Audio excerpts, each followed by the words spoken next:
Big boss Marathi season 5च्या episode number 59 मध्ये कोणत्या सदस्याने कोणत्या सदस्याला टार्गेट केलं आणि का टार्गेट केलं याबद्दलची माहिती सांगणार आहे। आणि बिग बॉस या घरामध्ये कोणती टीम मालक बनणार आहे आणि कोणती टीम नौकर बनणार आहे, म्हणजेच कोणती टीम मालकाच्या हाताखाली काम करणार आहे याबद्दलची संपूर्ण माहिती देणार आहे या व्हिडिओमध्ये। तर व्हिडिओ शेवटपर्यंत नक्की बघा।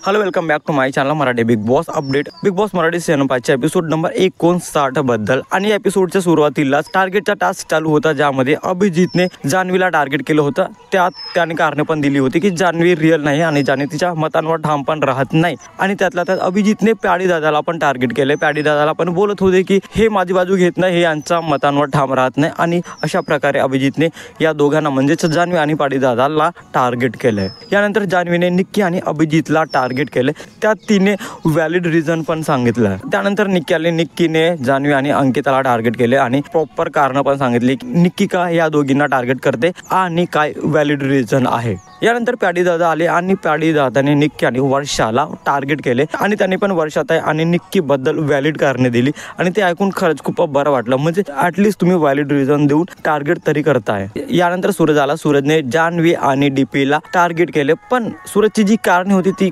मला आवडली नाही, म्हणजे ऍक्च्युली ती कारणे व्हॅलिडच नव्हती। सूरजला नेमकं कारण देता नाही आलं, तर अशा प्रकारे सूरजने डीपी आणि जान्हवीला टार्गेट केलं होतं। टार्गेटचा जो टास्क होता तो अशा प्रकारे संपला होता आणि यानंतर अभिजित आणि प्याडी दादामध्ये एक डिस्कशन पाहायला मिळालं, कारण ज्याप्रमाणे अभिजितने टास्क मध्ये प्याडी दादाला टार्गेट केलं होतं आणि रिझन पण दिलं होतं, त्यावर अभिजितला असं वाटत होतं की अभिजितच्या बोलण्यामुळे प्याडी दादाला हर्ट झाला असणार, त्यांना वाईट वाटलं असणार आणि याच विषयांवर या दोघांमध्ये चर्चा पण पाहायला मिळाली। आणि नंतर जान्हवी, निक्की आणि अभिजित मध्ये डिस्कशन पाहायला मिळाले, या तिघांमध्ये आर्ग्युमेंट पाहायला मिळाली। कारण निक्कीला असं वाटत होतं की अरबाजला लोक बोलत होते की तो त्याचा स्टँड घेत नाही, त्यासाठी बोलत नाही, पण घरामध्ये जेव्हा कॅप्टन्सीचा पहिला टास्क करण्यात आला होता तेव्हा अभिजितने त्याच्यासाठी खेळलं नाही, अभिजित कॅप्टन बनला नाही। अभिजित आणि त्याच्या टीमने अंकिताला कॅप्टन बनवलं, यात अभिजित पण कॅप्टन बनू शकत होता, पण तो त्याच्यासाठी खेळला नाही, तो स्वतःसाठी अजिबातच खेळला नाही। यानंतर निक्की आणि अभिजित मध्ये पण डिस्कशन पाहायला मिळाली। निक्की अभिजितला बोलत होती की जर एका साईडला स्ट्रॉंग कंटेस्टंट उभा आहे आणि दुसऱ्या साईडला वीक कंटेस्टंट उभा आहे आणि अशामध्ये बाहेरून जो सपोर्ट मिळतोय,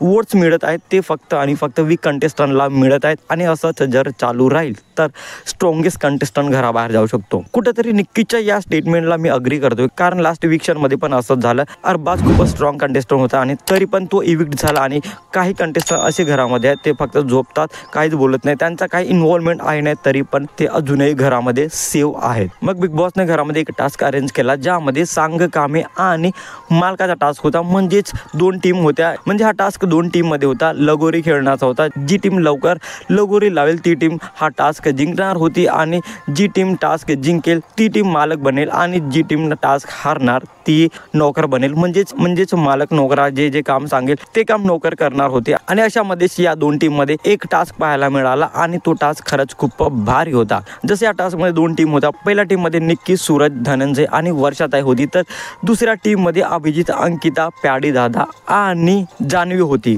म्हणजे हे दोन टीम मिळून हा टास्क कंप्लीट करण्यात आला, हा टास्क खेळण्यात आला। तर या टास्कच्या पहिल्या फेरीमध्ये अंकिता आणि निक्की ह्या दोघी रणांगणात उतरल्या आणि या दोघींनी कमाल गेम खेळला। दोघींनी पण 100% त्यांचा एफर्ट्स दिला, 100% त्यांचे प्रयत्न या टास्क मध्ये दिसले, पण ही फेरी कोणीच जिंकली नाही, ना ए टीमने जिंकली ना बी टीमने जिंकली। म्हणूनच या फेरीमध्ये दोन्ही टीमला 0 मार्क्स मिळाले। दुसऱ्या फेरीमध्ये प्याडी दादा आणि डीपी होते, हे दोघे पण चांगले खेळण्याचा प्रयत्न करत होते, पण यातच डीपीच्या पायाला लागलं आणि त्यांना मेडिकल रूम मध्ये बोलावण्यात आलं।